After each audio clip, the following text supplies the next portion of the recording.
various topics that you will see as the discussion goes on. And then we will hopefully have a question and answer session and a discussion at the end. So I'd like to just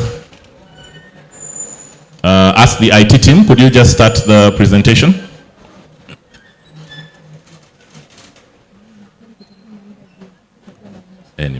Asante.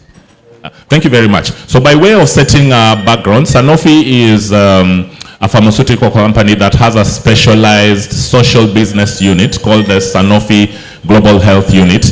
And we have a unique business model that aims to strengthen healthcare systems along 3 pillars.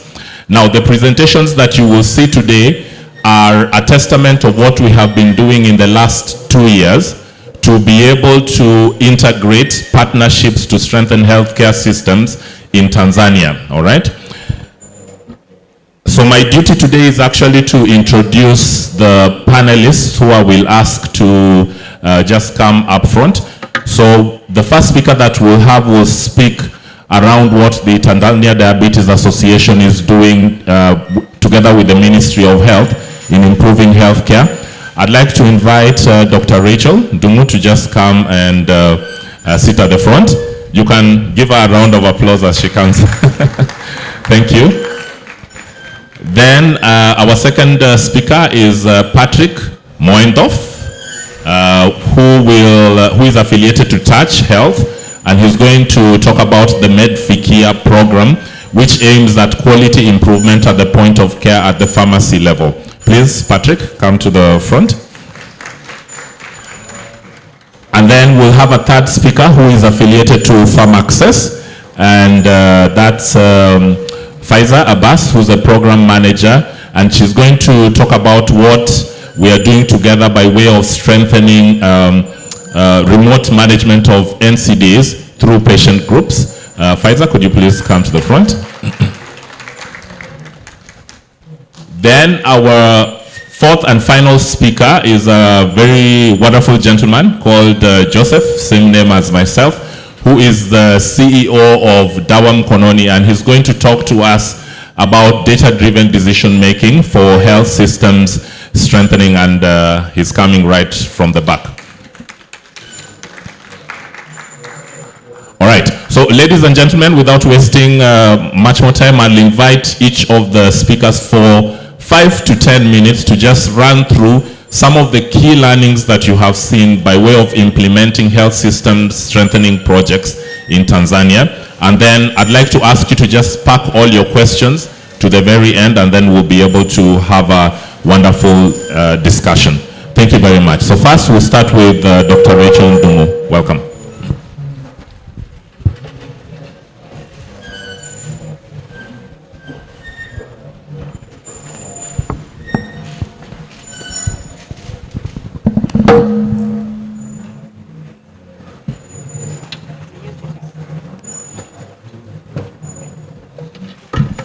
Good afternoon, everyone. Welcome to Sanofi Forum, and I'm Dr. Rachel Nungu, a program manager from TDA, Tanzania Health Association, and I'm going to take you through strengthening NCD care in Tanzania, our collaboration as TDA with Ministry of Health and PRI in strengthening NCD care in Tanzania.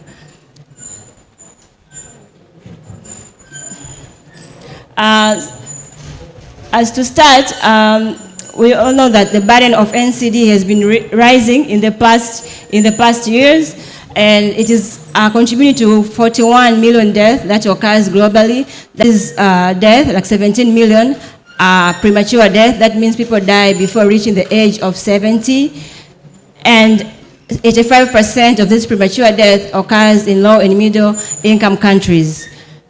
And in Tanzania, NCD contributes 34% of all mortalities, and 31% of these mortalities are premature death. And this has been a concern, the national concern, because the incidence of NCDs have doubled in the past 2 decades. And in the era where we face a challenge of having like a double burden of communicable and non-communicable diseases, and also have overstrained healthcare systems in our country and disparity in the availability of NCD services in all levels of facilities in Tanzania. But globally, as we know, in the Sustainable Development Goals, they have added NCDs among the goals due to this alarming increase. And in the Sustainable Development Goal number 3, we aim at reducing the premature mortality by 1/3 by 2030, but also we aim at achieving universal health coverage and increasing health financing and recruitment and training and retention of healthcare providers who can provide NCD services at the facilities. In line with this, the Tanzania Diabetes Association, which was formed almost 40 years ago, with people who are concerned firstly with diabetes and who joined hands to ensure that there's availability of services for diabetes patients in the past, that means availability of equipment, medications for diabetes, see that NCDs does not only include diabetes, it is included to include other major diseases such as cardiovascular diseases, respiratory diseases, and cancers, which are also having major impact in our country. Therefore, it is in order to ensure the availability of prevention and treatment of NCDs and in health system strengthening, TDA has been collaborating with Ministry of Health and PRH in the past 10 years to ensure that we promote NCD services or programs in the country. And to start in the 2012, CDA, through the National NCD Program, in collaboration with Ministry of Health and PRH, we decided that we need to have trainings and building capacity of healthcare providers at all levels. So in these years, from 2012 to 2018, we decided to focus in the national, zonal, and district and regional hospitals. So within these years, we end up training approximately 2,548 healthcare providers at these levels. And also we provided equipment, we provided eye and foot equipment to the zonal and regional hospitals. But also we ensure that these trained facilities, they have NCD screening kits that include glucometers, stethoscope, BP machine and the like, so they can do screening of people who are visiting these facilities. And this increased the number of NCD services that are available at the national and zonal and district hospitals. And this also was in line with the NCD Strategic Plan 2016 and 2020 that was implemented at the time with the Ministry of Health. That also was to promote prevention and treatment of NCD care at these levels. But going forward, when the Ministry of Health was developing a new strategic plan, 2021-2026, that is currently being implemented, TDA saw that there's a need to go down to all our facilities in providing these services. Because initially we started with the national and zone, as I've explained before, but then we know that the patients or the clients are coming from the grassroots, they're coming from the community. So in collaboration with the Ministry of Health and PRH, we led to the formation of the National NCD Prevention and Control Program under the Ministry of Health. This is the NCD unit, which is under the Ministry of Health, which is also being supporting implementation of the NCD Strategic Plan. And you've been collaborating with them since 2019 in this new program. And so far, we have been able to go to the health centers to provide training to healthcare providers at the health centers, whereby by 2023, we've trained 710 health centers, whereby 2,880 healthcare providers were given basic training on NCDs. And these healthcare providers were also trained on how to prevent and manage NCDs at their level, at the primary center, and were given also essential tools such as glucometers and test strips, BP machine, cervical examination tray, monofilaments, peak flowmeters, and the like, so they can offer these services at the primary level. So you can see how the TDA has stepped down, like from the national level to district and the regional. Now they have gone to the primary level to ensure that there's availability of NCD services at the primary levels.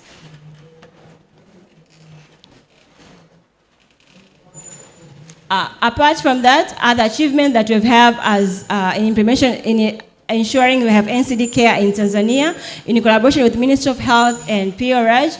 We have other programs such as National Type 1 Diabetes, as we know that there are children and youth and adolescents who are suffering from type 1 diabetes, which has no cure, as it's a chronic illness, and TDA has been, for years, has been trying to ensure they have access to treatment, including availability of insulin in the country.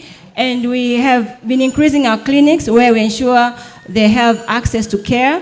We used to have 33 healthcare facilities since 2005, but in collaboration with Ministry of Health and PRH, we have managed to reach to 83 type 1 diabetes clinics at zonal, regional, and districts, and we have been serving more than 6,000 children and youth in these centers. So these centers, they usually provide care that include education, counseling to these children who are born with type 1, and also give them free insulin that will be donated by TDA. And we have been distributing HbA1c machine, which are used to measure the control of diabetes to these children.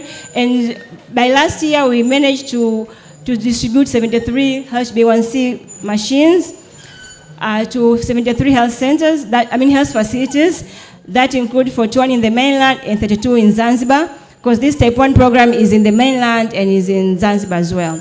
We also have National Food Program, which has the objective of reducing amputation due to diabetes mellitus.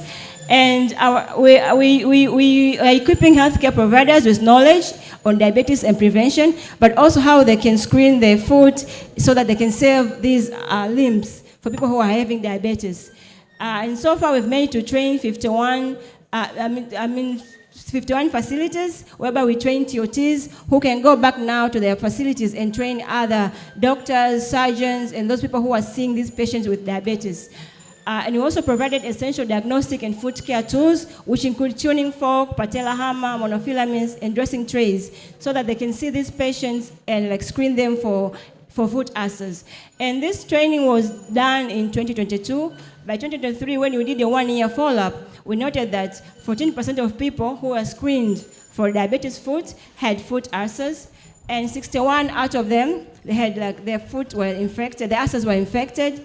And with these trained personnel, ended up healing the 37% of these infected ulcers, so that they prevented amputation to these 37%. And also 25% ended up with amputation, but this was a decrease from 28%, that was our baseline. So we still have a long work to go, but this has been like an achievement to us, so that we know now people have been trained on how to save limbs due to diabetes. We also have been trying to strengthening the health information system together with the Ministry of Health and PRH, whereby we have another program called Diabetes Compass, which is the aim at integrating using digitalization in improving and strengthening the diabetes care in Tanzania. So what we have been doing so far, we have managed to introduce the NCD micromodule in the centralized GoToMis that is under PRH, whereby now any healthcare provider who have access to centralized GoToMis can click on these NCD micromodules, and all patients' files, all patients' information have been collected here. So now we ensure that the patient data are not lost, and there's track and follow-up of this patient to ensure good outcome of these diabetes and hypertension patients. And together with the PRH, this has been a success using the PRH ICT system. And so far, more than 2,000 health facilities, they have these centralized GoToMis across the country. And we are sure that they have these NCD modules under them. And you welcome other stakeholders who wants to put other NCD modules, apart from diabetes and hypertension. They can put them in these NCD micromodules to ensure there's uniformity in data collection. So what are the challenges and lessons that we have learned so far in this collaboration with Ministry of Health and PRH? There's ongoing challenges in resource limitations, such as present availability of healthcare providers. As you know, the ratio doctor and patient or healthcare providers ratio have never been like reached. So sometimes you need to have continuous training so that you have more competent doctors who can treat, and nurses who can treat and manage NCDs. But also the NCD requires multi-sector approach. Now we are collaborating with Ministry of Health and PRH, but it's a multi-sectoral, it needs multi-sectoral partnership. We need to involve other ministries, such as Ministry of Land, Ministry of Sports, and the like, who are having the mandates in some of the policies that can guide us in NCD prevention. So this has been a challenge because we need to come up with proper strategies together with all these stakeholders so that we can have proper outcome of NCD's prevention and reach the Sustainable Development Goals. But also maintaining the NCD services at facilities require ongoing training as there is a huge staff attrition. You may be training staff today, but in 1 year, they've been moved to another departments, they've moved to another facilities, they've even gone for their advanced education. So this makes the NCD services to suffer a bit at these facilities. But also we need community level interventions that are critical to prevention and management, because now we have been focusing in building capacity at the facilities. Now we need to go to the root, we need to go to the community. We need to educate them on how to do prevention and how they can even do self-management or they can care themselves for the NCDs. So our future steps in management of NCD, we want to emphasize on quality of care, as has been discussed in the previous forum. We need to ensure we have quality of care. Having access to the health care, to the services is not enough if the quality is not good. We need to have good outcome to these NCDs conditions, which they usually have complications if they're not managed well. But we also need to have continuous training. So since we know that physical training, they are usually costful, it needs a lot of investment in having physical education. We need to incorporate them with the online trainings and CMEs at facilities. So the government, through the CMEs, they can emphasize on putting more CMEs on NCDs, but also having the HMIS system integrated with the client journey from the root, from the community. We don't have to wait until they come to the facility for you to start tracking their journey. We need to start from the community. When you have community workers, healthcare workers who have been interacting with these patients. So that the prevention and management needs to start at the community with the improved HMIS system. But also the community engagement, which is also a good component, as I mentioned before, through the community healthcare workers. We need to put more emphasis on them who have interaction with the community. They know how the families are, they know their condition, they know their economic status. So this way they can engage with them easily. And so far we thank Sanofi. We have a new project with them that is coming up where we'll be emphasizing on NCD prevention and management through the use of CHWs, and see how that will enable us to improve the NCD prevention and management. But also there's a need of continuous monitoring and evaluation. These you have seen, they are all things that we have done, but we need to see what are outcomes out of this. We need to continue doing the monitoring and evaluation in mentorship at the facilities which we have trained to see the viability of these services, but also need to do operational research or implementation research, as it was discussed in yesterday's meeting, that we need to ensure that this strategy that you are putting in place, these guidelines, what are the outcomes? Are they working at these facilities? But lastly, we need to ensure there's integration of services. Chronic diseases are chronic diseases, be it HIV, be it diabetes, be it TB. So there's a need to integrate these services. The clients are the same. We don't discriminate the patient. You're having HIV and you're having TB. They all need to have coordinated management, coordinated treatment at the facilities which they are attending. So to say this, I would like to thank everyone and also use this opportunity to call upon the continuous collaboration between MOH, PRH, and all stakeholders who are to be involved in NCD's prevention. Thank you so much.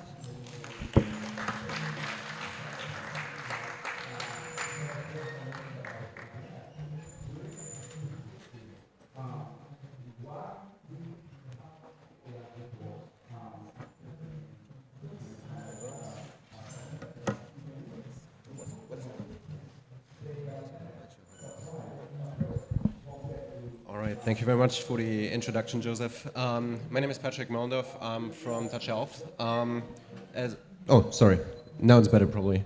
Thank you, Joseph. So again, my name is Patrick Mondorf. I'm the project manager for Touch Health for the Medificia program. And what I would like to introduce you to today is the Medificia program, a holistic approach to transform the NCD care across Tanzanian landscape. So the first question is, how can we design and really implement a holistic approach if we do not understand the landscape? So the first thing that we had to do is really know what kind of issues we do have with NCD, because as Dr. Rachel said before, the NCD burden is growing and keeps on growing. This is also something that we understand. So what do we need to do is to understand where the gaps are. What we want to do is address them.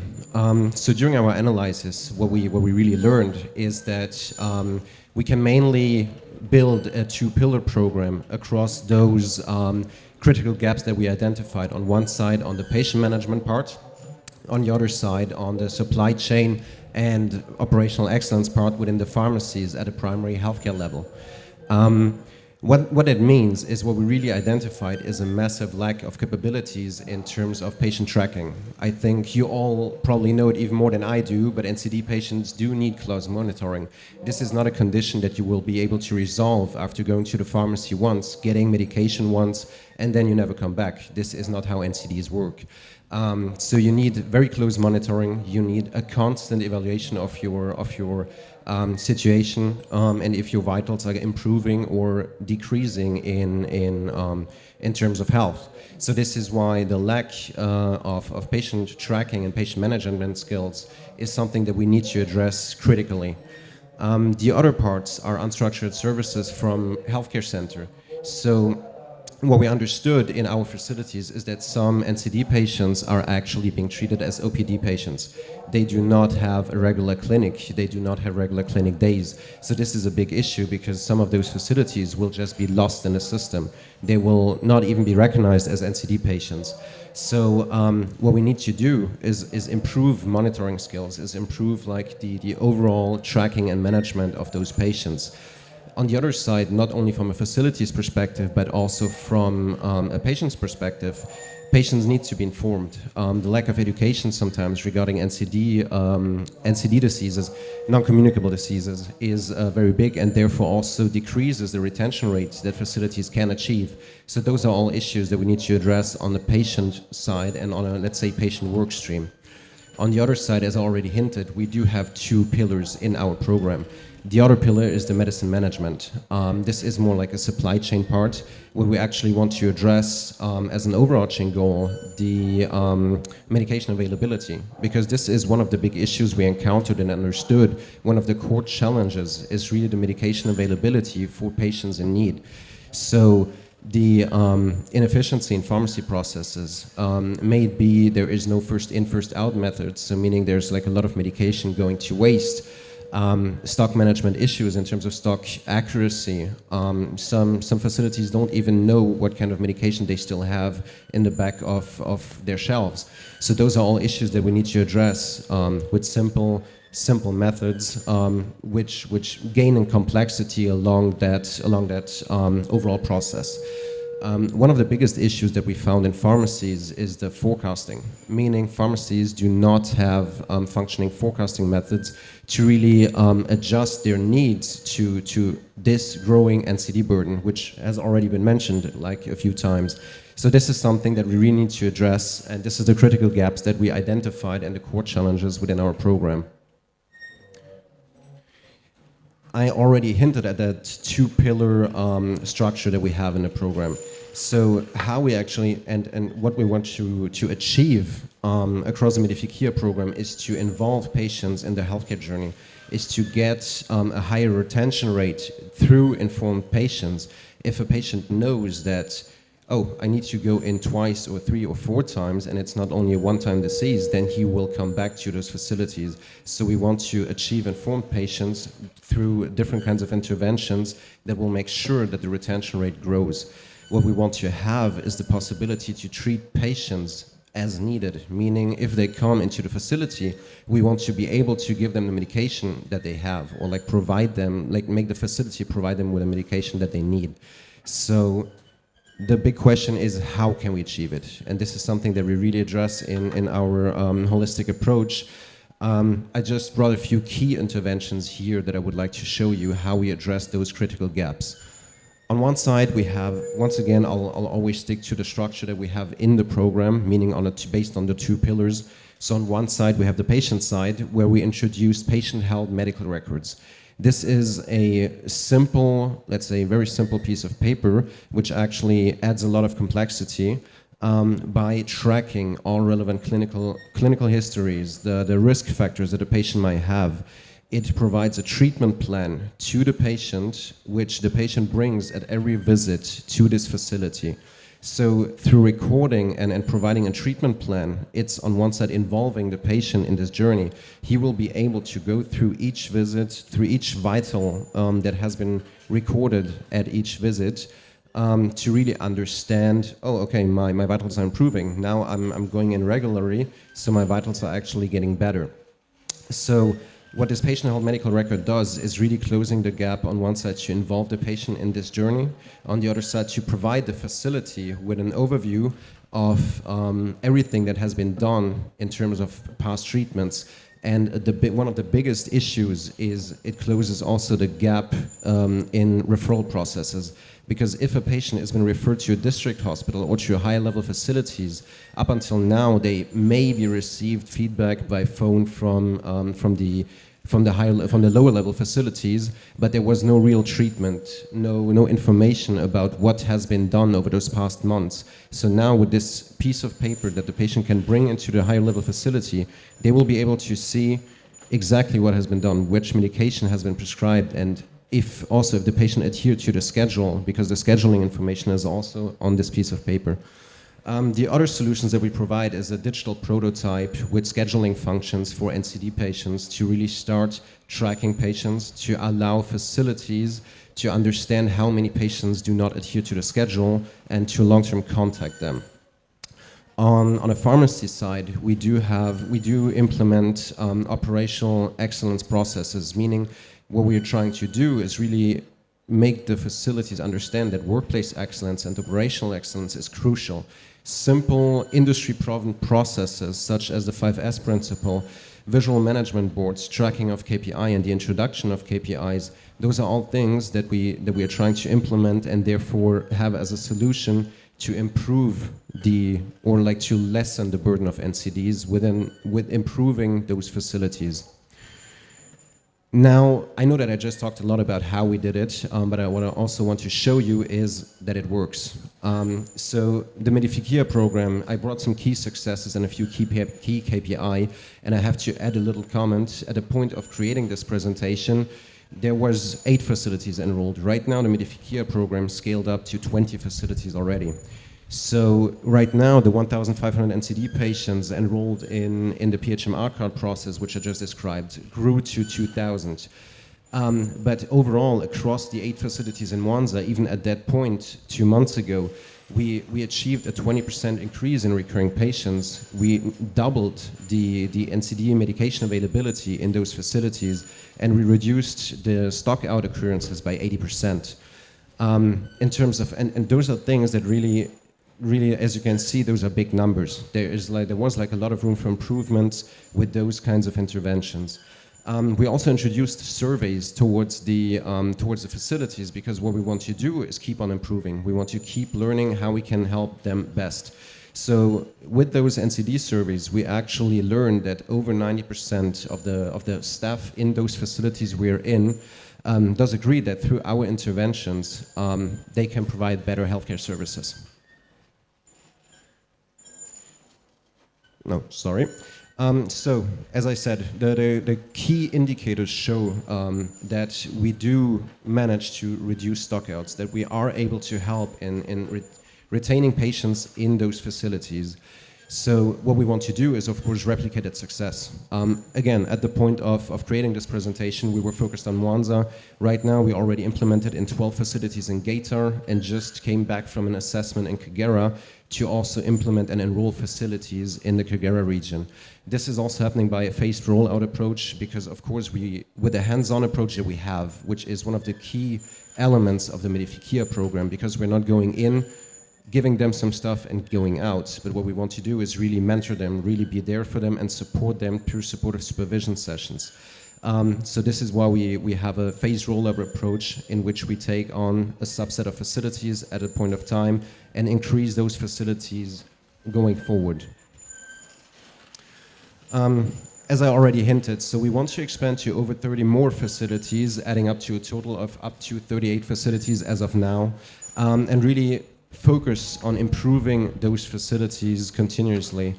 Of course, we also face challenges. Those challenges specifically in terms of the digital prototype that I mentioned, we need hardware, we need all the equipment, and we also need the knowledge to be transferred towards the facility staff to really be able to execute those processes correctly.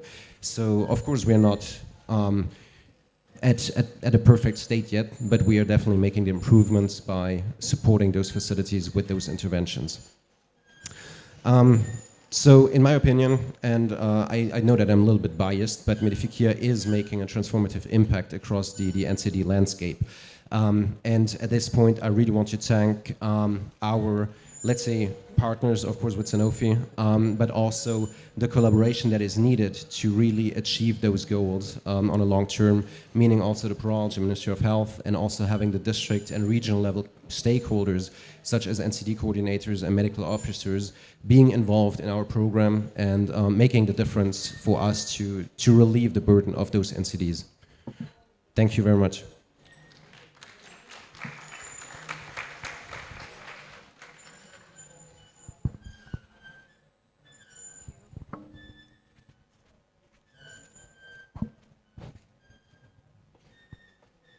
Good afternoon, everyone.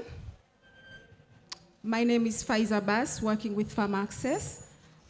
Before I start my presentation, I would like to highlight some of the key issues that I'm pretty sure you might be aware of. But reflecting the two previous speakers who spoke about the NCD global burden, I want to focus much more in the African context.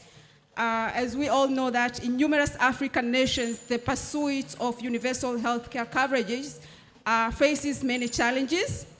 Simultaneously, NCDs are emerging as significant health issue as these nations struggle with limited resources and infrastructure. Innovation approaches for healthcare become imperative for realizing the universal healthcare coverage. So Farm Access' unique value is to create transformative innovations that can be replicated and duplicated by others. So in this presentation, we are going to share how we have transformed NCD care through community-centric approach, through a community-centric digital approach. This model did not only strengthen our health system, but fostered integrated partnership, which is very important in sustaining long-term impact. Let's reimagine what's possible when technology meets with community-driven care. I hope after this presentation you will see how this solution can be scaled up, not only in Zanzibar, but in other similar settings to create a future where healthcare is truly accessible to all.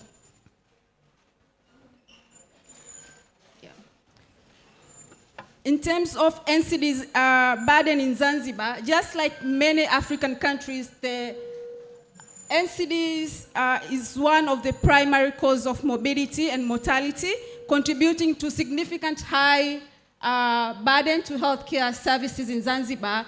And if we look on the previous survey, STEP, what was conducted in 2011, we know that the previous survey, last year we had another STEP survey, but still we don't have the result out. But looking on the survey that was conducted in 2011, we see the prevalence for Zanzibar among the hypertension was 33.5, and with, among the diabetes was 4.4.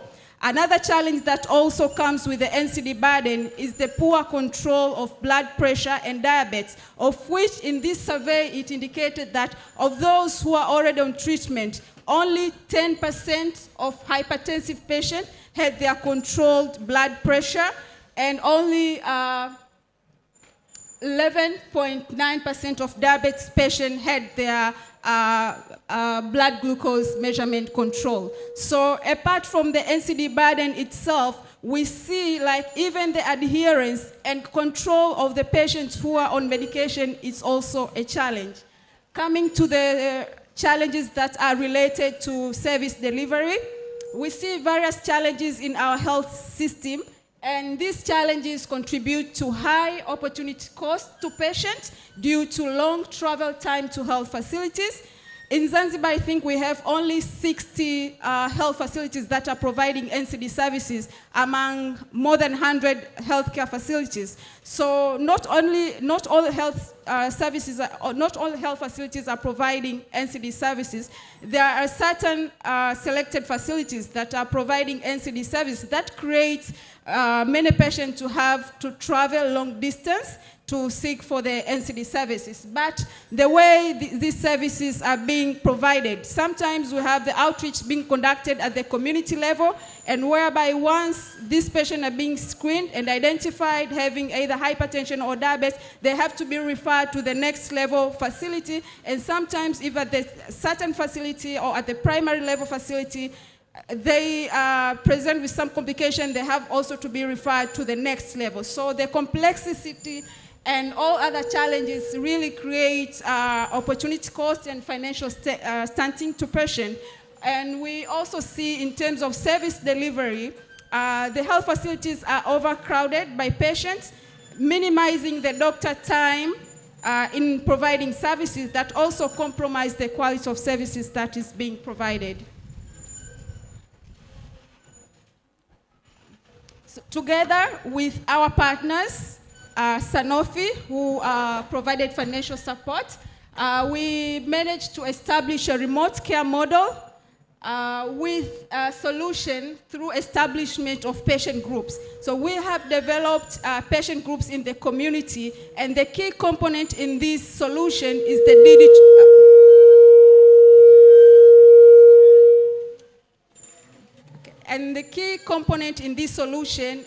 the digital remote care platform. So what we are doing, we are gathering patients who have good adherence from the health facility.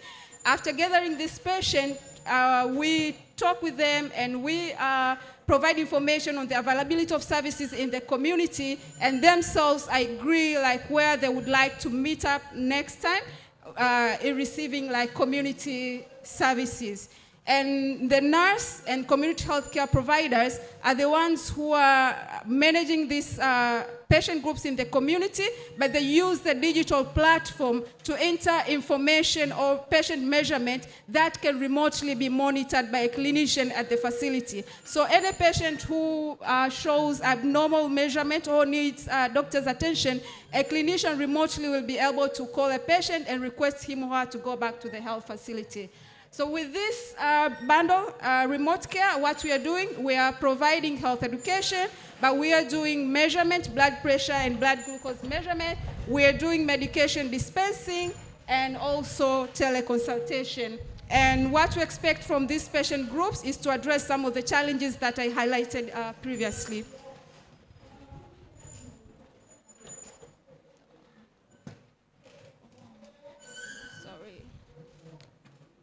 The successful implementation of this project were mainly contributed by effective collaboration and joint efforts with different stakeholders, including the Ministry of Health, District Health Management Team, community health worker, healthcare providers, and community leaders. So there are a lot of involvement of different stakeholders that made this project successful. As you can see, this intervention needs collaboration from the high level to the lowest community level. But we have gone through different steps to make sure that this project is being sustained within the Ministry of Health.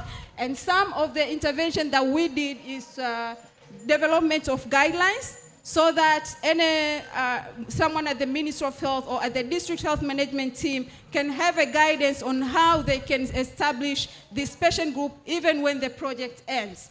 But we also have developed the standard operating procedure for community health workers who are responsible to provide health education in the community. And we have also conducted a feasibility assessment together with the Zanzibar University to see how this project is feasible and the perception from the patient and client perspective.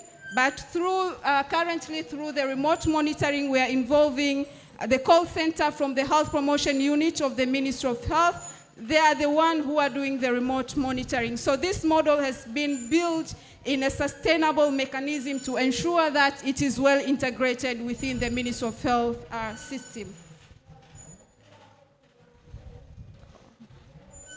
Oh, sorry. Oh, sorry. Oh, what is happening? Like it's going. Sorry, like.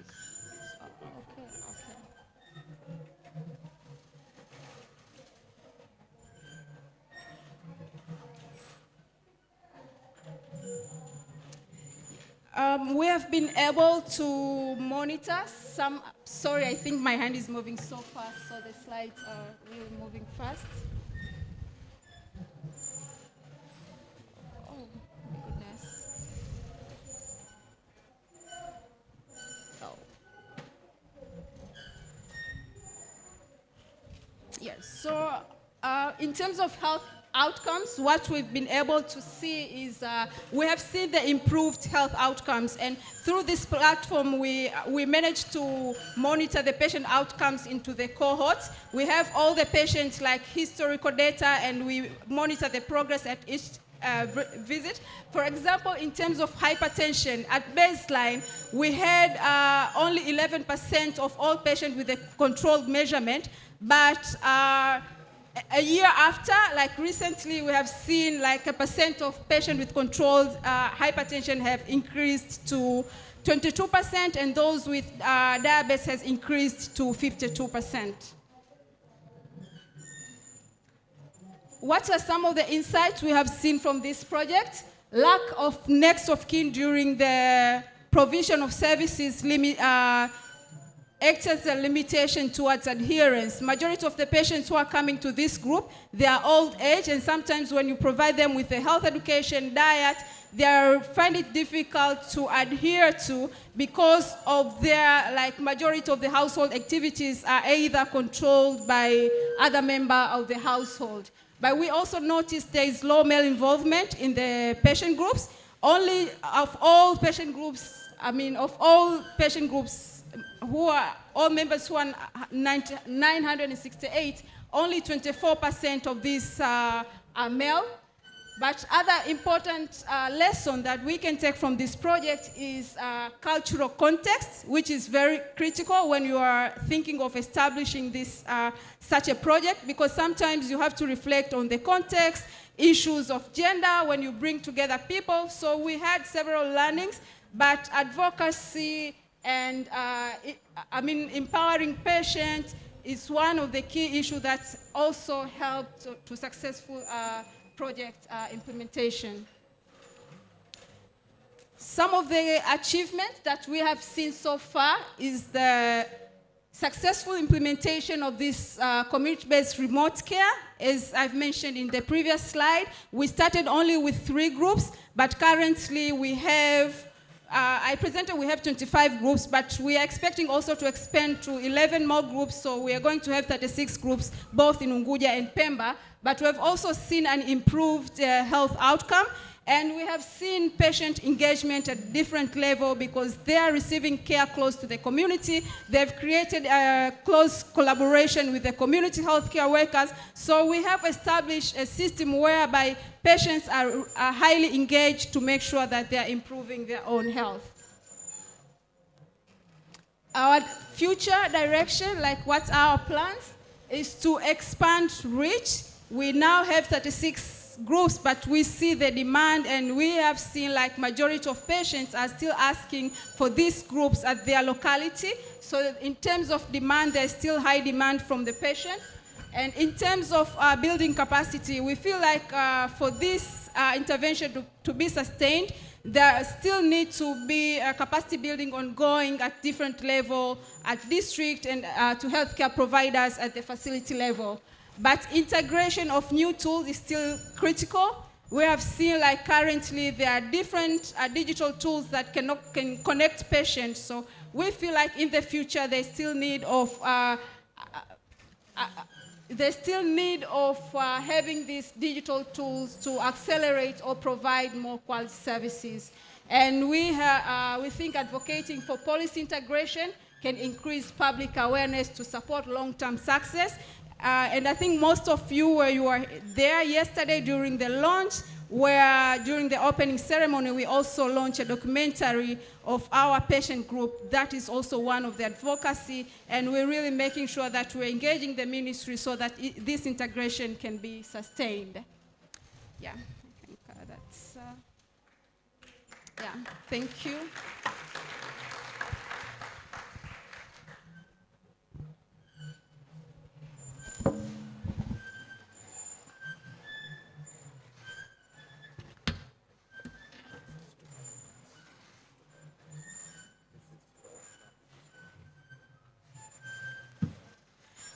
Don't worry, lunch is almost at the corner, so I need your energy. When we were in the university, our lecturers used to catch our attention for presentation by telling us, kutakuwa na quiz after the, so be prepared, because there is a quiz. Yeah.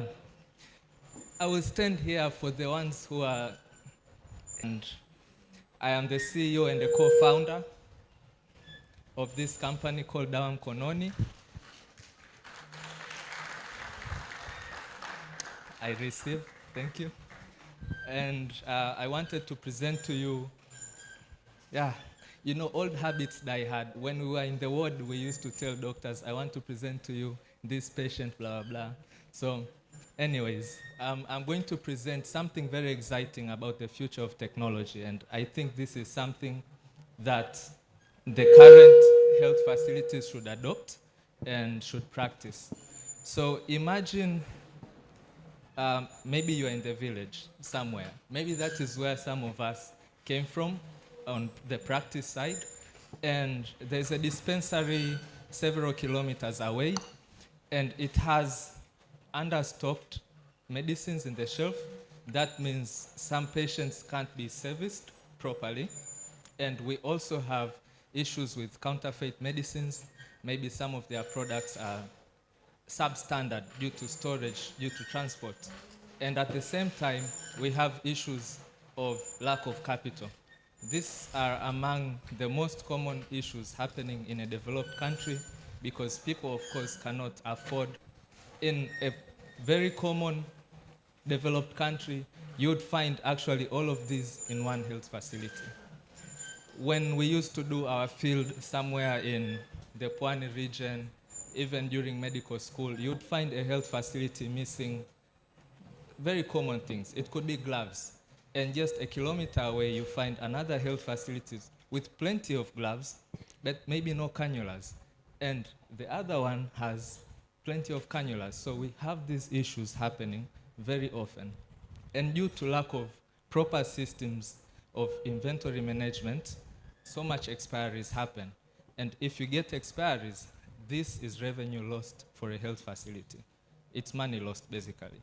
And at the end of the day, these people also cannot afford to stock so many things. You'd find a health center has the demand. There are people having hypertension and diabetes, but they can't afford such clinics because money is not enough. So these are common issues we would like to address, and how innovation can help to solve them. So this is where we step in. Dawa Mkononi, innovation, and any other company practicing data-driven approaches. The first thing is around credit scoring.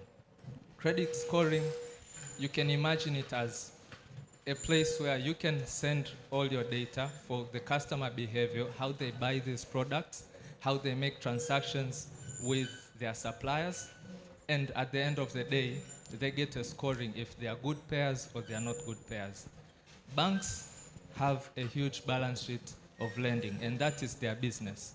So how can we make banks have the ability to lend health facilities anywhere in the country?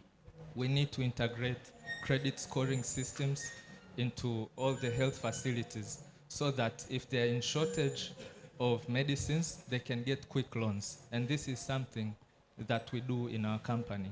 We make sure that all our client base, depending on their ability to buy and to sell, they can get servicing from banks.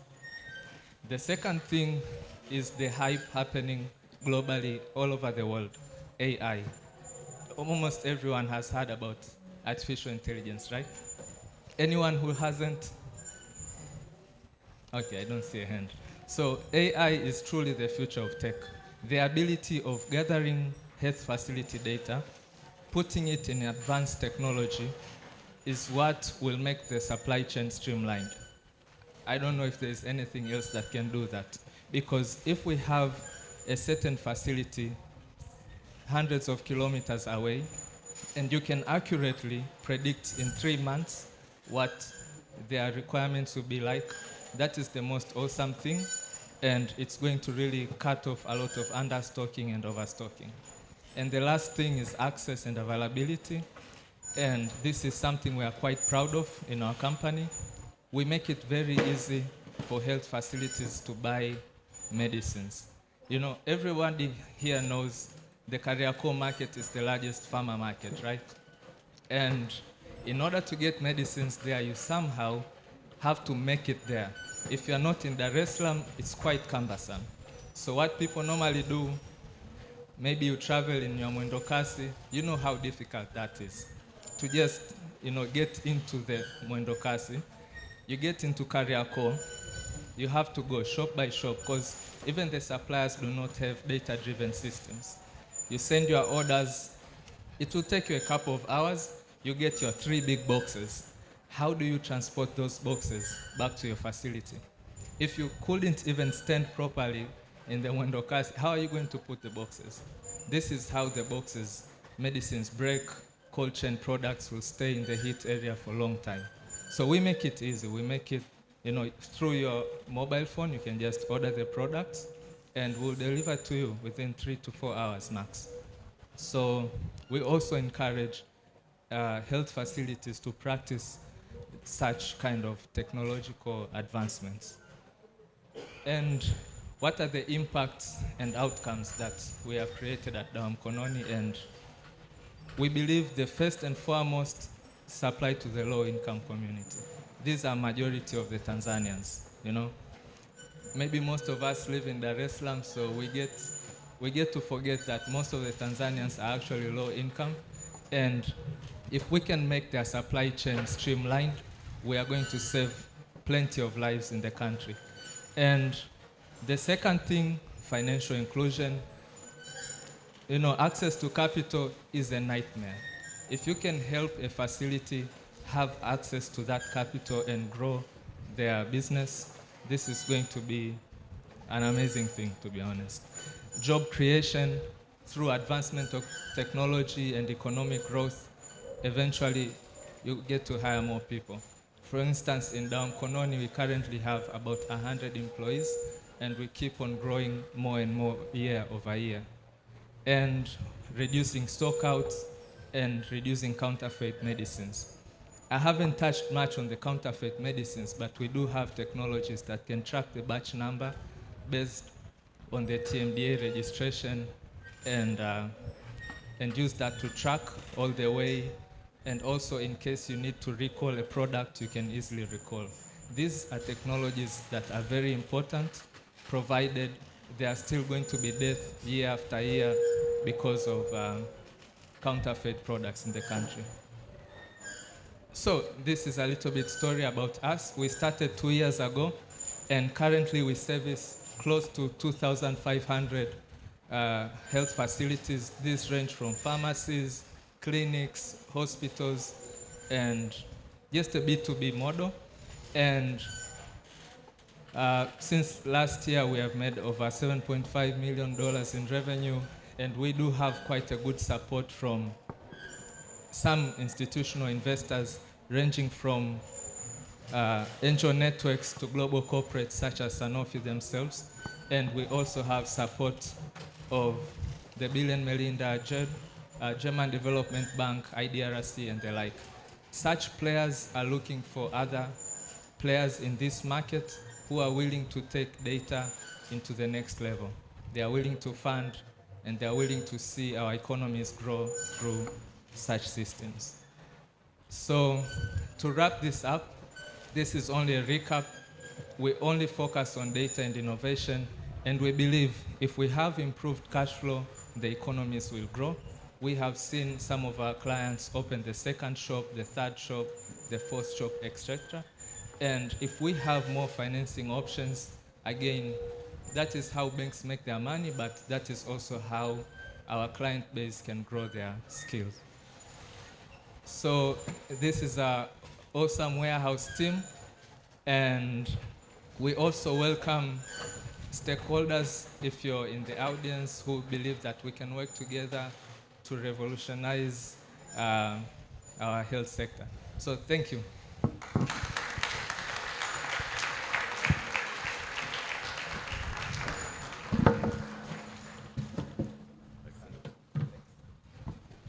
Another round of applause to our speakers. Thank you very much. Joseph and Tim, I'd like you to kindly come to the front. We will now go into a brief question and answer session. Yes, please. Just come so that.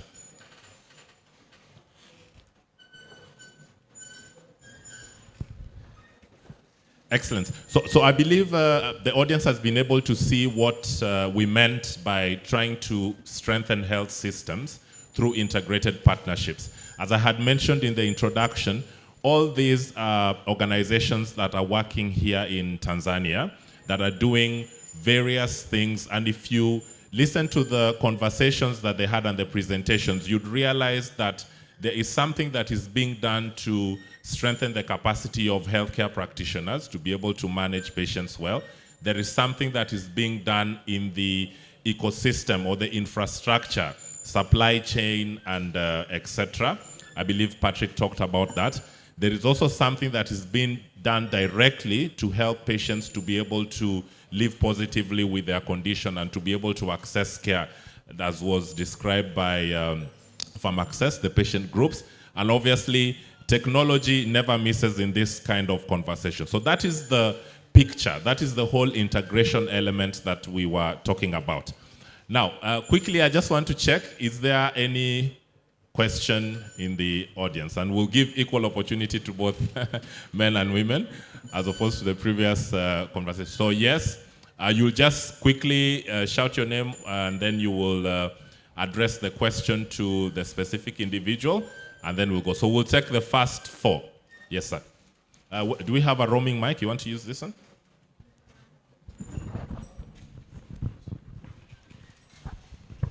Thanks to all presenters. I'm Harry from Access. So I have questions to Patrick. If I understand correctly, I think you have that form, which is a paper form, right? So can you say something on the challenge where patients lose the form and come and looking for? Is that a big problem? Because we have seen here in Zanzibar where they're using exercise book. That's one of the big problems. When they come again, they come with a new exercise book, then you lost all the data which you had before. And another question is to Joseph, who, you know, I admire your work and I've been looking for opportunity to work together. I hope it will happen next year. My question is, how do you see Dawa Mkononi in the future? Do you see it as a digital marketplace, so the likes of the Alibaba or AliExpress, or you see it as a digital store, like the likes of Amazon? Thank you.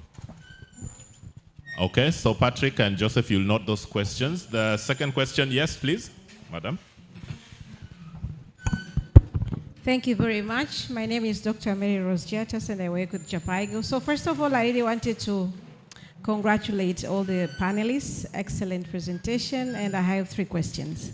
So the first question, they're all very simple, so don't worry. So Rachel, I really wanted to learn. I know you have scaled up to 83 facilities, and I was wondering if you're planning to scale up into other regions in Tanzania. And in addition to that, I really wanted to learn on the TOT training. How many days does it take? And how many facilitators are engaged in that particular training? Because I feel like there's a window of opportunity to integrate with other programs. And then my second question goes to Faiza Abasi. Thank you very much. We are also working in Zanzibar. So I'm looking at an area where we can collaborate. We are supporting breast cancer program, and we are also doing NCD indirectly by measuring blood pressure to all our clients. So I feel like we can have an additional discussion together on how we can integrate. We leave you that piece of NCD because it's your space, and then we can concentrate with breast cancer screening. And we are screening a lot of women. So it's a big pull for you to integrate NCD. And my last question is for my fellow doctor. First of all, I admire you, your innovative strategy. Big congratulations. And I just wanted to learn the impact, 2 bullet points, not in the financial side, but the impact of your digital platform when health-related outcome is concerned. Thank you very much. Okay, so let's get the panelists to respond, because there's obviously at least 3 questions per person. So Joseph, do you want to start? Yeah? Thanks a lot for the compliments. Maybe I'll start with Dr. Harry. The future of Dawa Mkononi is, the way we think it's not exactly a marketplace. We tried a marketplace approach back in the days, and it didn't turn out very well, because different suppliers have different quality of service, and clients will always complain in case a delivery is delayed, and it's always going to be up to Dawa Mkononi. So we are thinking more of a tech data-enabled platform. We want to be a hub that accumulates as much data as possible. So whenever we scale up, we can also have a smooth transition on scaling. Supply chain is a very complicated business to handle, and it has been failing in Africa for quite a while because it has so many arms. There is logistics, there's the sales part, and so many others. So we want to stick to data, and we want to use advanced technology to make proper recommendations and predictions. So that would be my first response. And towards the impact side of things, thanks, Doc. And we think at Dawa Mkononi, our biggest impact is plain and simple. We're just improving the access to medicine. Behind that, there is so many complex sets of how we do it, but at the end of the day, that is our end goal. Our vision is to see even the most remote healthcare facility has adequate products in their stock and has access to financing. These are 2 major hindrances that all these facilities are facing. So in a nutshell, all we focus on is improved access, and how we do it is by making sure these people can get products and they can actually afford them. So I know it's a little bit vague, but but thanks, yeah. Thank you. I think ours was mainly a recommendation from Dr. Mary Rose, which we really appreciate, and we have taken it on board. But just to add on that, like this morning as we were driving to the conference, as we were in the car, we were also discussing about other NCDs, and that cancer is becoming a major public health issue in Zanzibar, and we find like there is an opportunity to scale up and integrate other NCDs, including cancer. So I'm happy that you have also seen this, and we hope that we can have a future discussion on how best we can collaborate and integrate these services for the benefit of the community. Thank you. Thank you so much for the question. Regarding the first question on the 83 facilities, as TDA, we have a number of programs. So for example, for NCD program, we have reached to all 26 regions where we have covered 710 health facilities. For the National Food Program, we have covered like all regional and zonal and national hospitals. But for the 83 facilities for national type 1 diabetes, those are major regional and district and hospitals. And there is a chance in the room for expansion, as these new additional clinics were expanded after seeing that the number of type 1 patients that go to these lower facilities. For example, you can find the district hospitals with more than 15 patients they see per day. So we thought we could recruit any clinic that sees more than 15 patients, type 1 patients. So that's what has been our ways of adding more, expanding to more clinics. If there is any facility that sees more than 15 type 1 patients, then we provide training so they can have proper management. And so far, we have seen a number of improvement for that, because previously, in a year, we could have a total number of new patients, like 200, but since the training last year, in the past 6 months, we have reached 250 new cases. That means more expansion leads to more new cases coming up. On the issue of TOTs, we have training for 3 to 5 days, depending on which kind of training we are providing. So we have type 1 for foot, and the national, like the basic training for all NCDs. It's like a comprehensive NCD training, whereby we incorporate practical sessions. So it takes 3 to 5 days. So we are open also to include other programs in it. And also all these programs, all this training, we've developed the training manuals who have been adopted and endorsed by Minister of Health. So even if you need to conduct any NCD training, the Minister of Health will offer you these training materials that we collaborated in developing them. Thank you. So, Dr. Harry, I really appreciate the question, because this is something we are addressing on a nearly daily basis. Before I really answer, I just want to clarify, because you mentioned we have a paper-based solution. This is only one part of what Medificia does, and also only one part of the solution. We also have digital prototypes we are addressing, scheduling problems with, but you were referring to the PHMR card. So this is really a paper-based solution. And yes, one of the issues that we also learned very early on is that patients, as you said it also here in Zanzibar, but also in all the other regions, or specifically in those regions that we are in, are also losing cards. So what we're doing is really, it requires a cultural and behavior change in terms of addressing, but not only the patient side who is losing the card, but what we need to do is involve the healthcare staff to highlight the importance of the data on those PHMR cards for them, to really teach and educate the patients about the importance of bringing this card, to really involve them in this process. As you're all quite aware of Ntua books, we do not want to be PHMR cards used like the same way. We do not want the doctor to fill in data and then to give it back to the patient without even having a real look at it. We want the healthcare staff to involve, go through this card with the patient, highlight the importance of the data and of the learnings that the healthcare staff actually has from those cards, and really teach that towards the patient. So what we also observe is that there is regional differences. So as one example, in Gaeta, patients are already a little bit further in terms of keeping those cards and bringing them back to the facility compared to what Mwanza had in the beginning.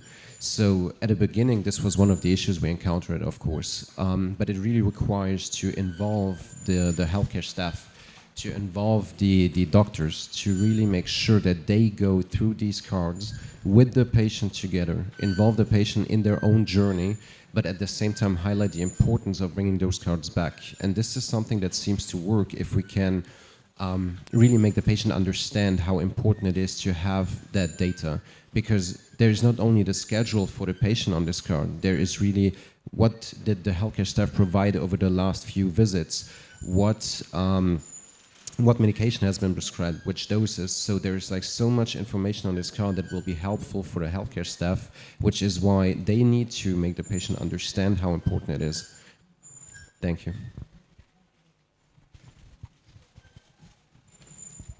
Thank you very much. So I think we'll do one more round of questions, starting with the gentleman. Can we have the roaming mic, please?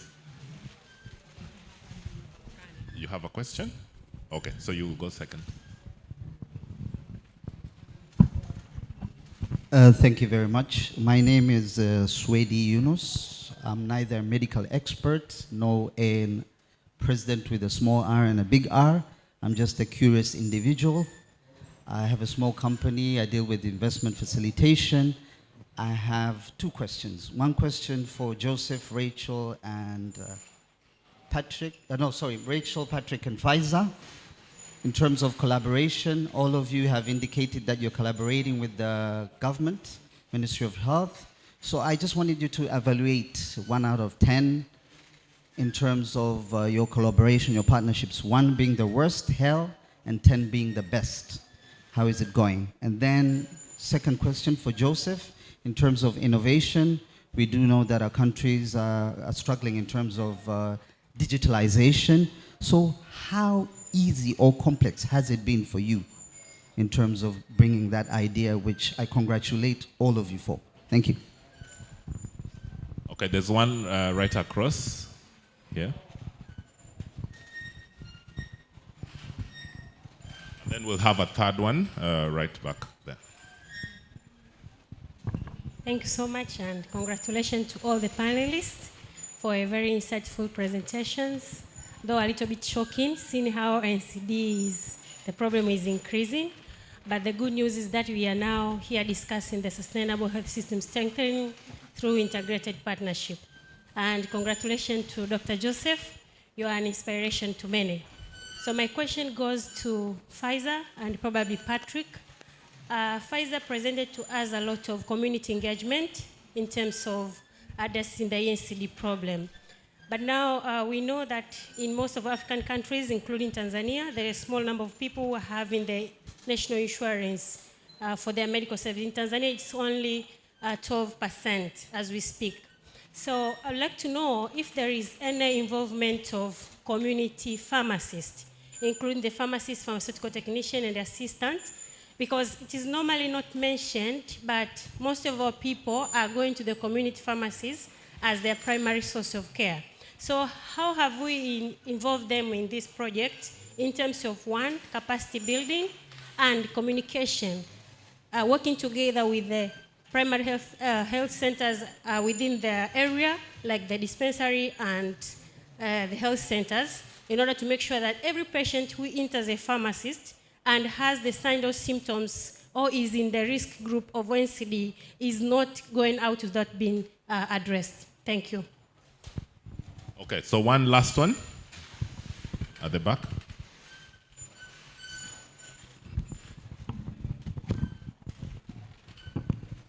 Congratulations, the panelists. I'm Professor Stella Mpagama, working as an infectious disease specialist at Kibongoto Infectious Disease Hospital. So my question goes straight to Rachel. TDA has done a considerable work. Congratulations. I was interested to understand if you encountered any challenges when you were reaching to the TB or HIV clinics, because I have seen you have highlighted, but you didn't show data, the intersection of communicable and non-communicable disease. What were the challenges you encountered at the healthcare facilities? Okay, so in the interest of time, I'll ask the panelists to answer the questions and then also give some form of parting shot or closing remark so that we end towards winding up. I think this time we'll have Patrick start so that Joseph can... So, thank you for the questions. I will start with the very curious individual to my left. Thank you for the question, and it's a very interesting one, and it's not very easy to answer. I'm going to be very straight with you. I'm a very transparent individual, but it is not easy to be answered. So if you really want a rating right now, I would say 6 to 7. This is probably where I would situate my rating in this point.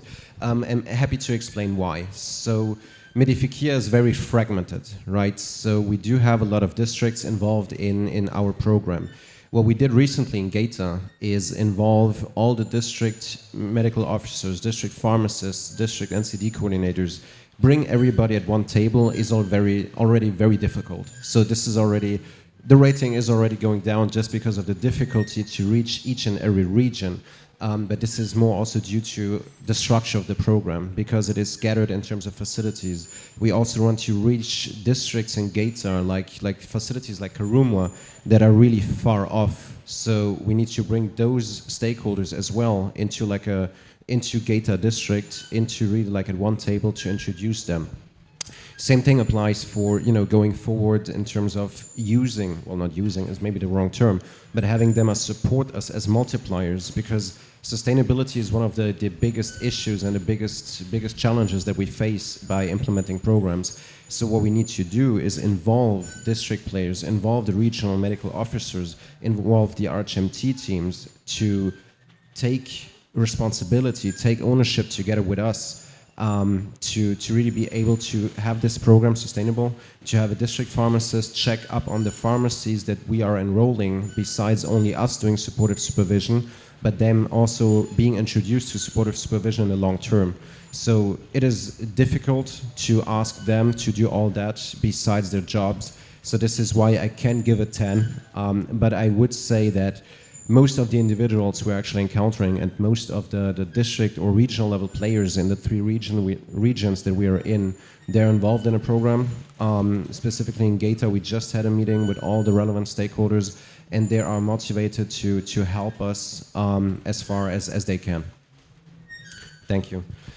And then addressing the second question regarding making sure that people are able to receive medication, and also making sure that pharmacies are stocked. So our program, the Medificia program, is focusing on the main store and pharmacies. So we don't want to tackle issues at the dispensing unit or tackle issues at a community store.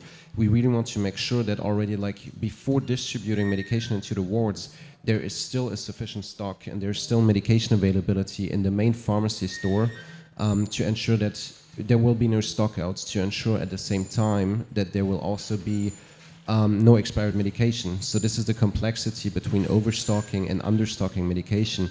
So this is how we want to involve our processes, and how we want to make sure that patients receive medication as soon as they go into those facilities and as soon as they go to the dispensing units, so that they also don't need to go to other facilities or other stores, or because this is an issue we learned early on, that sometimes a lot of facilities went to the facilities, a lot of patients went to the facilities, tried to get treatment, tried to get medication, but they just had none. So they need to take on the burden of transportation towards another facility and really try to avoid those kinds of things, that a patient receive treatment as needed, when needed, in a facility, is one of our goals, which we also try to work towards by improving, let's say, laying the groundwork of operational excellence in pharmacies, to then carry on along the supply chain and avoid stockouts in the pharmacy main store already at a root cause. All right, thank you. Thank you so much for your questions. To address the first question, on that scale, I'll give it an 8. And the reason why is because, as an organization, you also have your vision, your mission, and different ways that you want to approach something. So that may not be the same way as the government system works. So it's not all merry and gross all the time. It does not all happen overnight. It's a process on embedding your activities or embedding your vision together, and make sure you all come together to a conclusion on moving forward into a certain implementation of certain activity. So it's not all merry all the time. And but although the government is very supportive, there's that political will also, but it takes time. It takes time also. You want to see the changes happen as an organization, but it does not happen overnight. So it's a slowly change, adaptation. It takes very slow. So it's for us to see, and to sit down and watch and see how it's going to evolve. But it's an interesting thing to see that the government is also interested in NCDs now, and is taking the front seat in making sure that we are fighting against NCDs. And on the second question, as I mentioned about the integration, that will be our next steps. So what we did in the first step was just sensitizing the healthcare providers about the comorbidities, that these are all chronic illnesses, having HIV and any other NCDs. They're all chronic illnesses, and they're all the same patient. So we also wanted them to see the interaction between one having HIV, now they end up having other NCDs. For example, HIV patients can also have diabetes, can also have TB. So how to have that one-center approach. So that's what we have been doing so far. And in our next step, we hope that we are going to have integration in of these chronic illnesses. But one of the challenges that we've seen is that for HIV, as we all know, it's supported in terms of medications and accessibility of services. But for NCDs, when you want to integrate them, people ask you, so how would the NCD patient get their medication? They're not free. It seems like they see there's a difficult for them to work together. It's difficult for them to take care of a patient at once, because patients can get medication for HIV, but when they go for NCD medication, they need to pay. They need to have money. They need to pay insurance for that. So that makes it difficult for them to adopt this integration. But the only opportunity that we see is that all these patients are being seen by the same healthcare providers. Even at the primary health center, we don't have a CTC doctor, we don't have a OPD doctor. It's all one unit. They're all being seen by the very same healthcare provider. So in the future, there will be that integration. Thank you so much. Thank you. I'll start with the question from Swed on our collaboration with the government.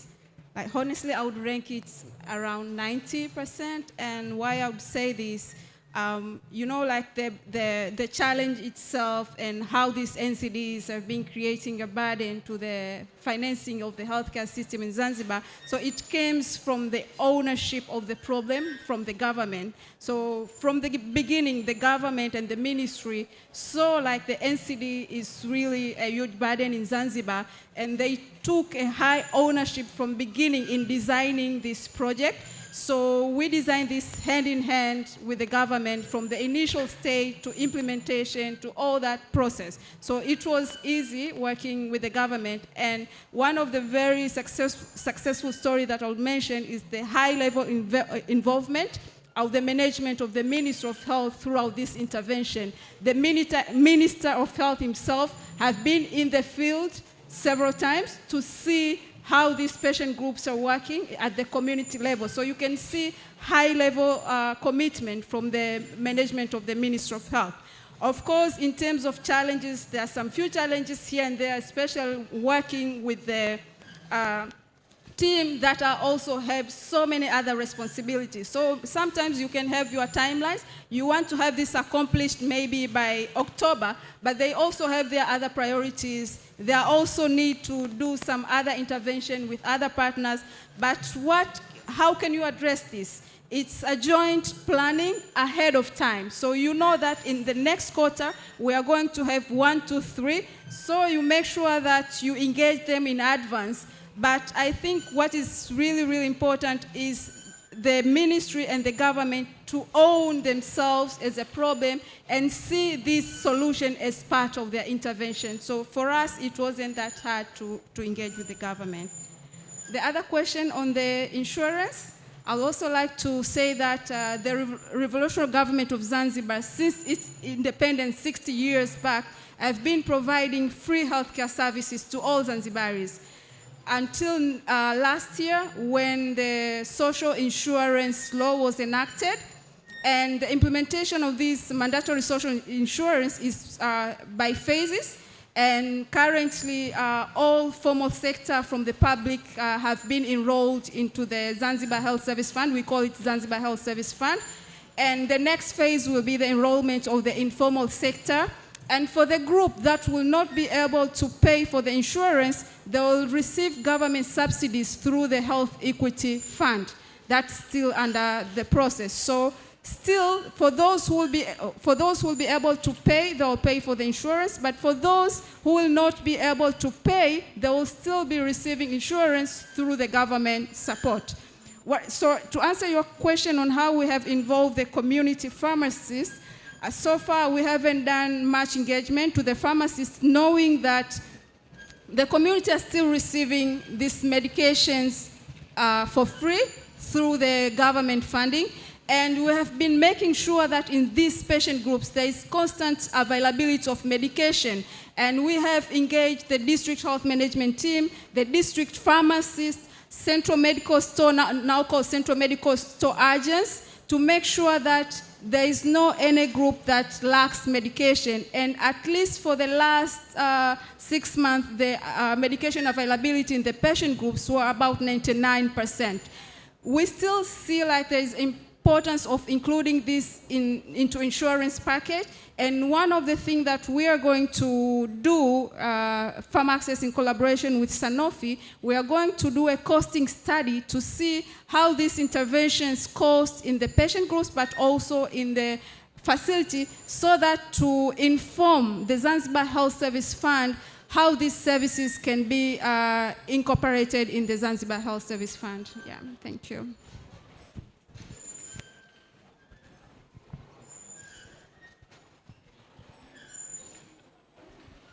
Okay, thanks for your question. is lost. But thanks for the question. The adaptability of tech is still very nascent in our market, but it's growing. The internet penetration rate is growing. We know our median age in our market is still in the youth area, so a lot of people are using more of smartphones currently, but the culture of online buying and selling of goods is still on the lower side. Sometimes you visit a client and they will tell you, I have no internet, but they're on their Instagram page, and you're just wondering, how is that possible? But we are growing and we are getting there. We're a testimony that these things work. So I think it's only a matter of time. Within 5 to 10 years, we believe most of the people in these health facilities, the procurement teams, and everyone will be in the median age. So most people will be using tech. Yeah, thanks. Excellent. Thank you very much. And I think it's time to bring this to a close. As you can hear, there's commotion in the adjacent room, time for lunch. So I'd like to thank our speakers in a very special way, and also to thank the organizers for giving us this opportunity. You have in your hands a booklet that's branded with Sanofi, and if you'd like to get more information, we actually have a website that's dedicated to the Global Health Unit.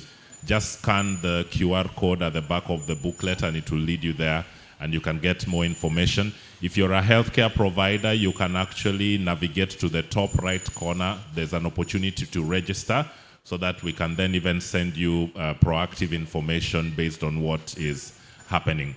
Thank you very much, Asanteni Sana. And can we give the speakers a round of applause for this? Thank you.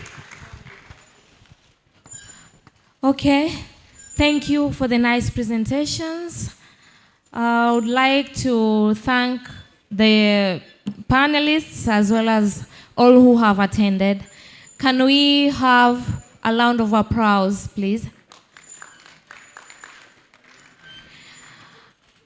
Okay, I have an announcement. Please, before you go out for the lunch, I request the following stakeholders to meet at the main hall at 14 p.m. We have PEPFAR, Helen Keller, Serikali ya Mapinduzi Zanzibar, Zanzibar Urban Care, Mama, ResearchCom, USAID from American People, We Care Solar, NACOFA, African CDC, Center for Disease, CDC, Mother to Mother, KOFIH, Maria Stopes, Pasada, Informa Market, USAID PS3+, AMRE,